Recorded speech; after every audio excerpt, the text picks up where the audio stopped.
Good afternoon. ഇന്ന് നമ്മുടെ lunch പൊന്നാങ്കണ്ണി ചീര എന്ന് നിങ്ങൾ കേട്ടിട്ടുണ്ട്. കാൽഷ്യം അടങ്ങിയതാണ്.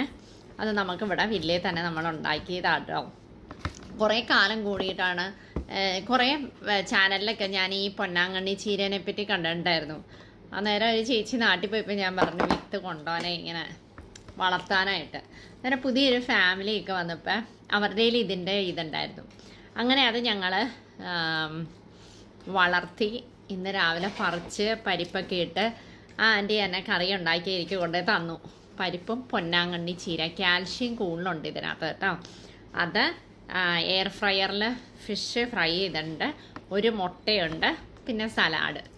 ഇതാണ്. അന്നേരം ഇതെൻ്റെ ലൈഫിൽ ആദ്യമായിട്ടാണ്. എൻ്റെ നാട്ടിലൊന്നും ഞാൻ കണ്ടിട്ടില്ല. മേ ബി ഞങ്ങളുടെ വീട്ടിലില്ലാത്തതുകൊണ്ടായിരിക്കാം.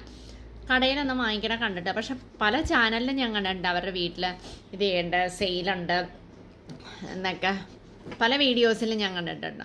പക്ഷെ ഇത് കാണണം, കഴിക്കണം എന്നൊക്കെ വലിയൊരാഗ്രഹമായിരുന്നു. എന്തായാലും ഇന്ന് സാധിച്ചു. പരിപ്പും കൂടെ ഇട്ടിട്ടുണ്ട്, അല്ലെങ്കിൽ തേങ്ങയുണ്ട് എല്ലാവർക്കും കൂടെ. അന്നേരം ഗ്രീൻ കളറാണ്, എല്ലാം കൊണ്ട് നല്ല കേട്ടോ. അന്നേരം ഫുള്ളൊരു ഫൈബറുണ്ട്, കാർബുണ്ട്, എവറിത്തിങ് ഇതിനകത്തുണ്ട്. അപ്പം കാർബ് എവിടെയെന്ന് നിങ്ങൾ ചോദിക്കും.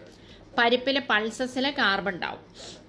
സെക്കൻഡ് മുട്ടയുടെ യോക്കിൽ കാർബ് ഉണ്ടാവും. അന്നേരം എല്ലാം സമ്പൂർണ്ണ ആഹാരമായിട്ടോ. Okay then, thank U.